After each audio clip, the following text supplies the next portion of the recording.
So Siri says it's 29 degrees outside. Siri is lying. She's not taking into account the wind. It is windy here today. That makes the temperature feel like it's about 900 below. It is blowing through pretty much everything.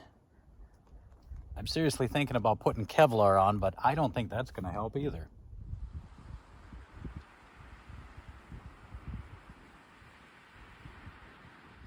But we're going to see if we can crank out a video for you guys today anyway, so stay tuned.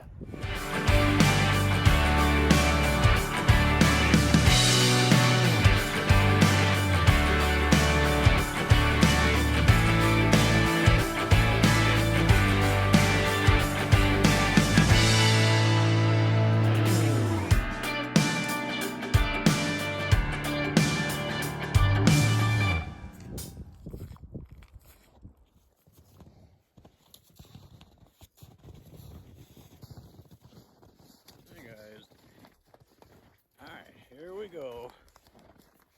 Here we go. Come on. Come on. There we are.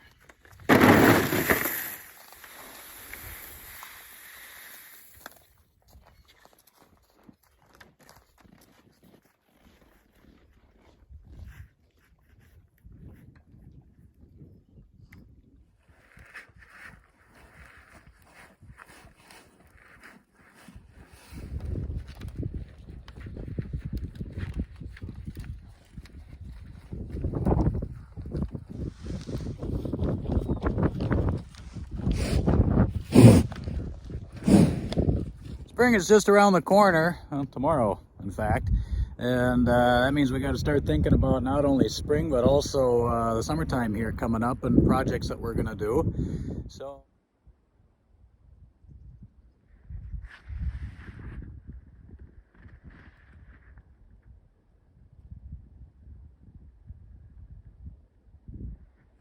So one project we got for this summer is we're gonna have to put in a squeeze chute someplace, and this is where it's gonna be. That way, come fall, early winter, when our local vet comes in, because we've got 3 animals right now, but we're going to have 5, and well, by that time we might actually even have 7 or 8.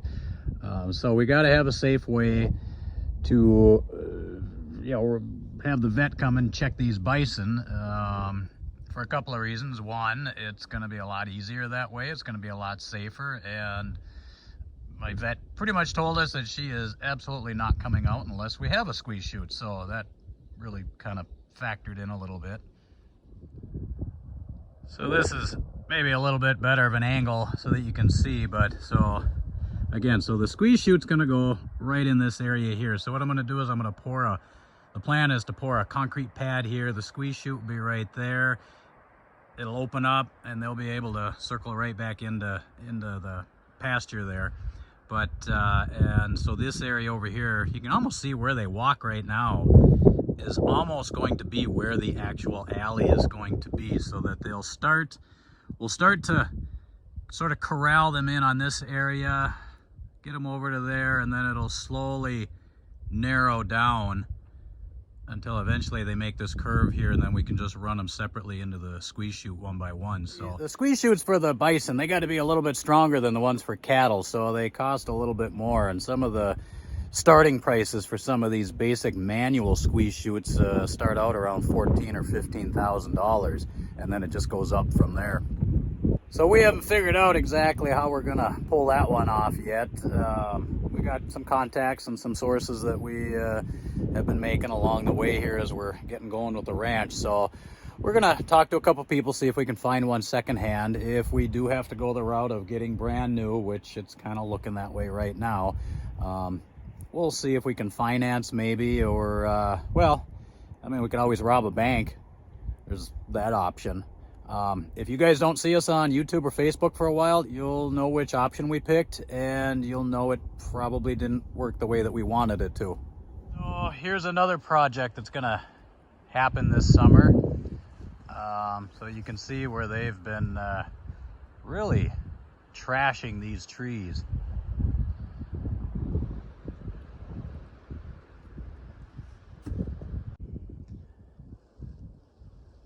These trees actually used to look like the ones on the other side of the fence over there. I don't know if you can see it, but not anymore. Bison are a pretty destructive force. So you can see that they've nibbled down a lot of those branches. In some cases, they've busted them completely off, and you can see where they really have done a number to the trunk there. I am probably one of the few bison ranchers that actually have bison that have a pine bark fetish. These guys are eating that stuff like candy.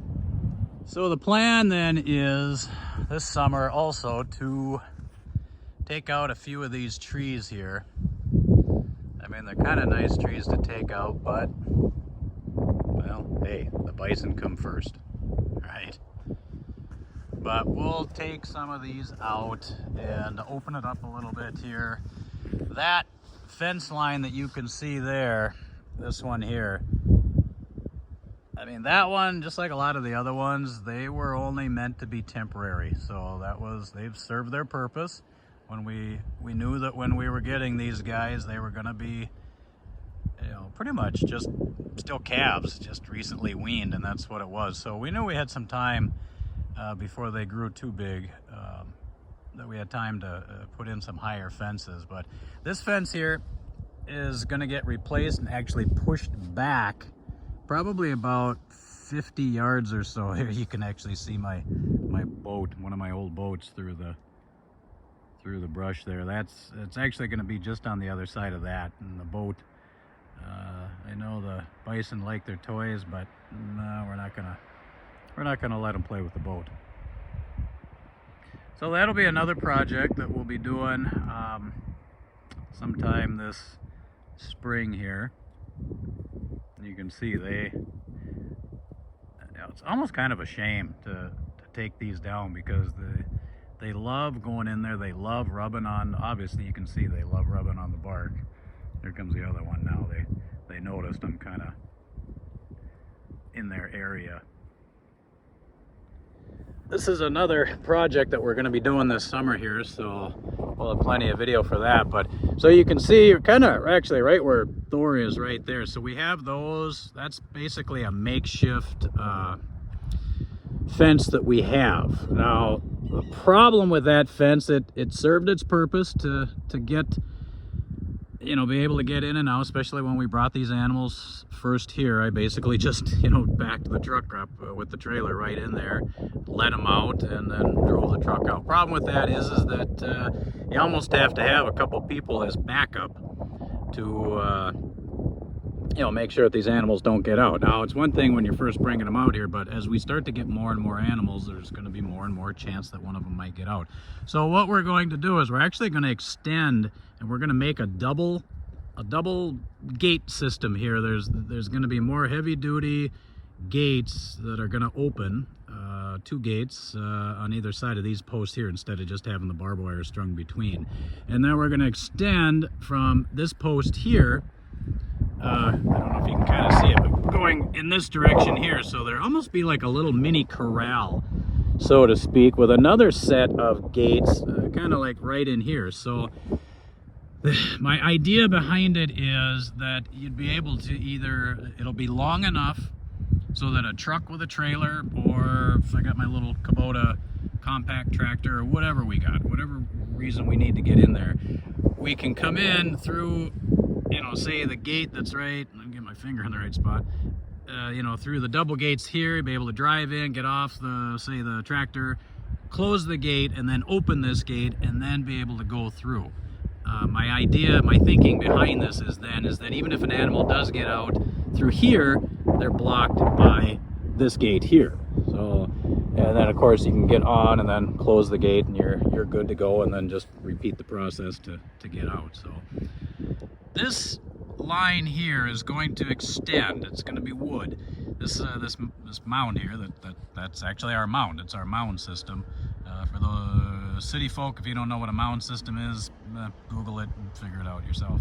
But right behind the mound system is where the this fence is going to continue. So the plan is that this is going to come behind the mound system and then kind of continue over here as we start getting into this area. So that's the plan, is to expand the bison all the way over.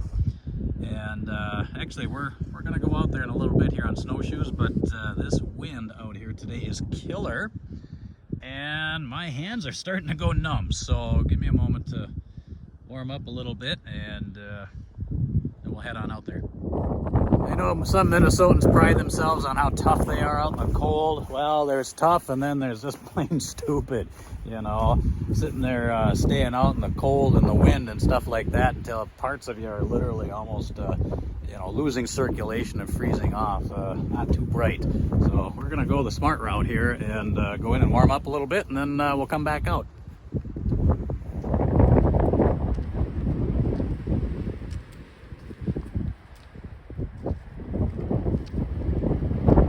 This is the fence that, this one here, all the way, all of this, even back over here, that was all temporary. It was never going to be permanent. So this whole thing is going to get taken out, and eventually, like I said, it's just going to kind of come. It's going to go right through here. Now we're going to be doing this in stages. So I mean, the big expansion of the pasture is not going to occur all at once. So when I say this is going to go, it's going to stay here for a little while longer. But see where you got the fence post there, that was kind of the temporary corner post. That line, just imagine, if you will, just basically clipping it off right at the tree, right at that tree there, and just kind of swinging it over. That's going to give us a pathway toward the field that's actually back behind there. Small clearing. We're going to check that out here shortly. Even since the last time I was out here, we've had more snow. We actually had like almost another foot drop on us since that one video I did where I went around and looked at the fences. So we're higher. We're even higher now than we were. In fact, you can't even see those tracks, because this is where I walked before with the snowshoes. You can't even see them. It's all buried. And if you look at that fence line there, I mean, my electric line, which was pretty much nose level from the ground up, is almost, well, it's actually right on the snow there. There's actually 2 more strands of this barbed wire underneath there. Hey guys. So the ladies are following me here. I see Thor in the background there coming up. Yep, here he comes. He doesn't want to miss out. Boy, you can really feel that wind.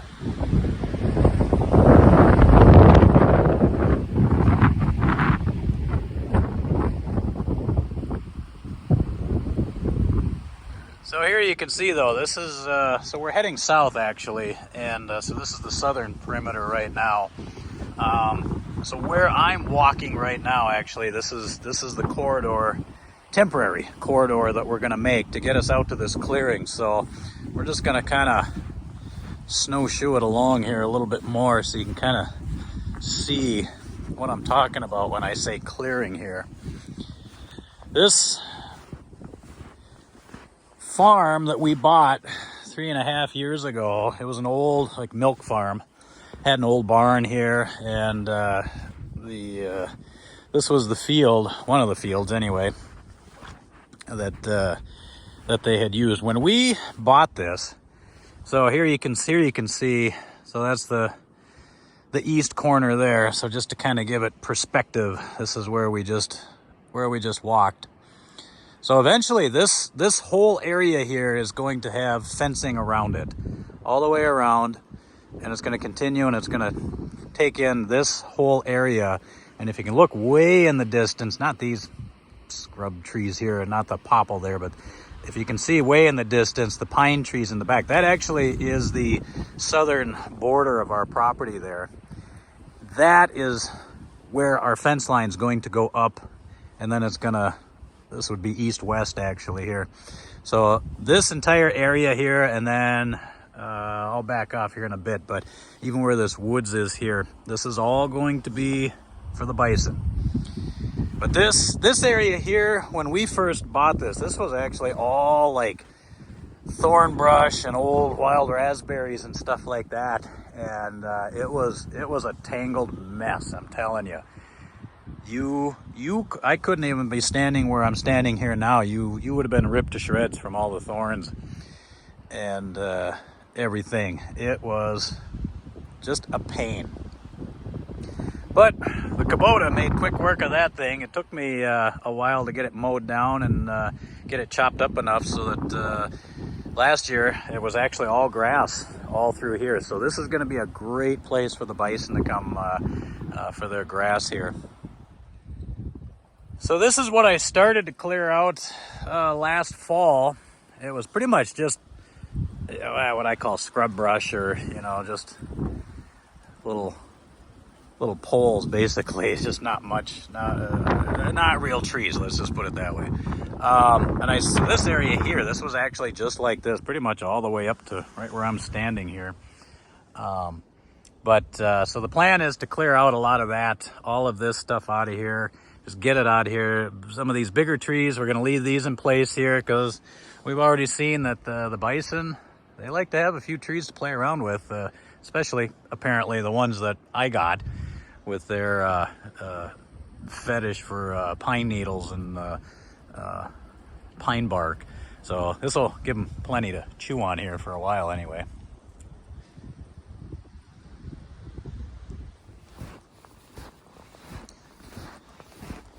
Have I ever fallen off the snowshoes? Yes. Have I ever tripped? Yes. Can you run with snowshoes? The answer is yes. It takes a little bit of practice though, and no, I'm not going to demonstrate that today. But yeah, it really is not fun when you fall off these snowshoes. We got about 2.5 feet of snow underneath right now. These snowshoes, they ride it pretty well, but if I were to step off these and just step on that snow, like right down here with the boot on, yeah, I'd be doing a one-legger down about 2 feet, 2.5 feet, and that is not fun trying to claw your way out. So we're gonna head up through the trees here. So where Thor is licking the tree, but this gives you a good idea of how high this is. We are almost to the point where that fence is too low, even for these guys at this age. They're not quite a year yet, but they're getting bigger, and I am glad that the snow is going to start melting here soon. But you can see where they are and where Noah's height is and where my electric wire is. So one of the proposed plans that I'm going to do, and I've actually been talking with a couple of much bigger bison ranchers than we are about fencing and the best type of fence and what to have. But I'm thinking 2, possibly 3 wires of electric around, and I might even put them on separate lines so that I could have 1, 2, or 3 on, depending on whatever I need. So for example, where this line, you can kind of see it, it's this one's a little bit higher over here, but if I had a line that was underneath the snow, I could just simply turn that line off for the winter, maybe have the second line or the top line on. Who knows? Sapphire's walking with us. Thor's walking with us too. Should we run? You guys want to run? Come on. Let's see. Yeah, here we go. There we go. There we go. Whoop, they're all running now. Look at, here they go.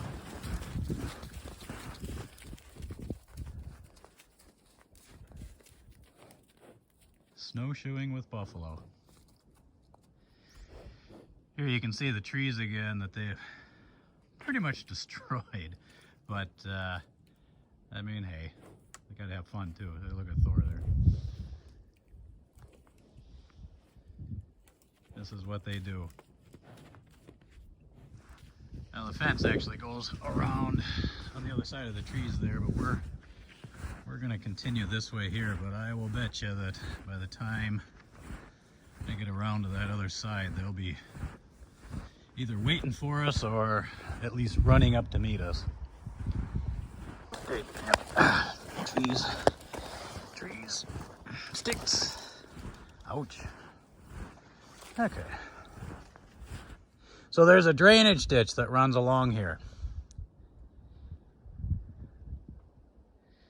And no, a lot of these trees like this, they aren't normally bent over like this, but the first winter storm that we had this year was very wet, very heavy snow.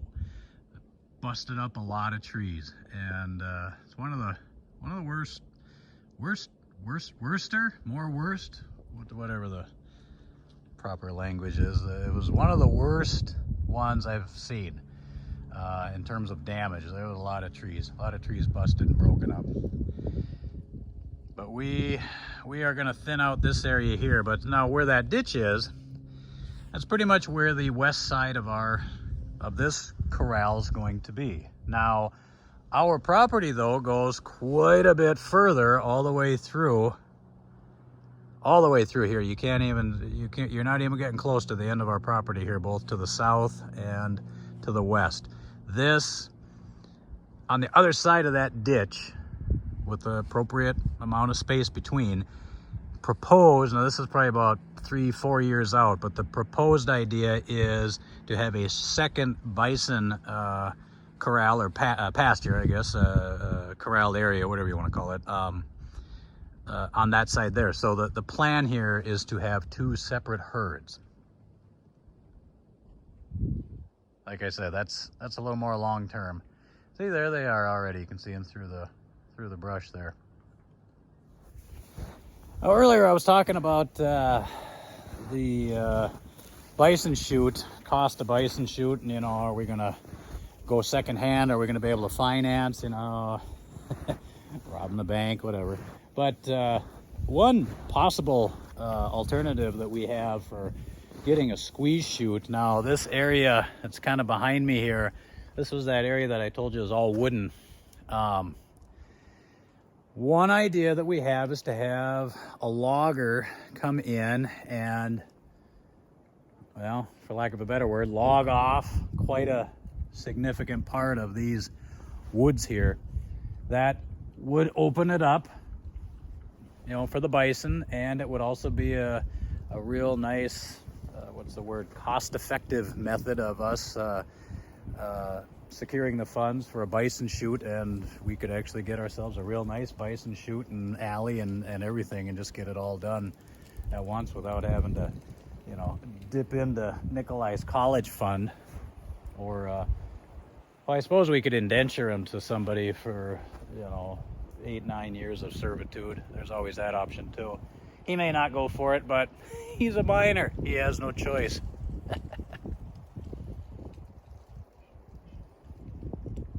And I know the deer hunters of Minnesota are probably going to send me hate mail for, thinking about logging off a bunch of woods here. But, truth be told, we've been out here for 3.5 years, and I don't know if an asteroid landed on this property like 50,000 years ago and it was carrying like deer kryptonite or something, but I am not kidding you. There are hardly any deer on this property. I mean, yes, you do see a track every once in a while, but honestly, those deer are either drunk or they've got like the deer equivalent of that mad cow disease that's going around, because it's like I can follow the trails around on the neighbor's property when I walk outside with the neighbors or walk on the road. It's like these deer tracks just literally circle around our property. So, and I haven't even gotten a deer since I've been out living out here. So logging this off, not really going to miss a whole lot. So where these guys are standing now that we're on the other side here of the fenced area, but this is just a slightly different perspective of where the squeeze chute's going to be. These guys are standing right about where the bend in the alley is going to be, and Thor's over there making his face. And it's going to be like, I don't know if I can keep it in focus, but it's going to be right there.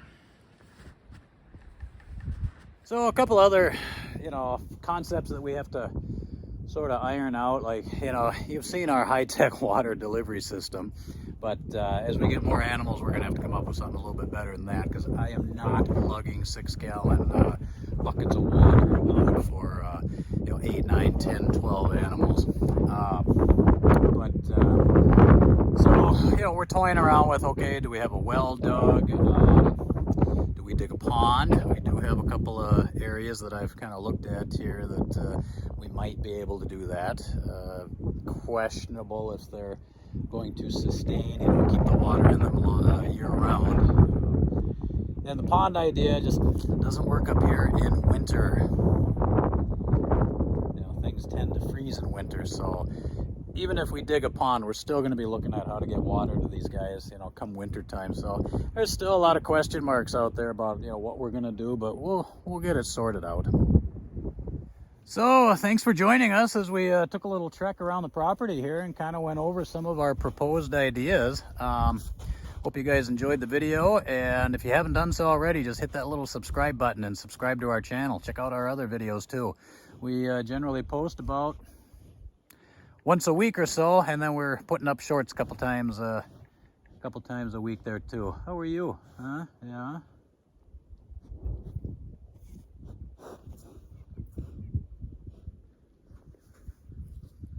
Big Thor. Thanks for watching, guys.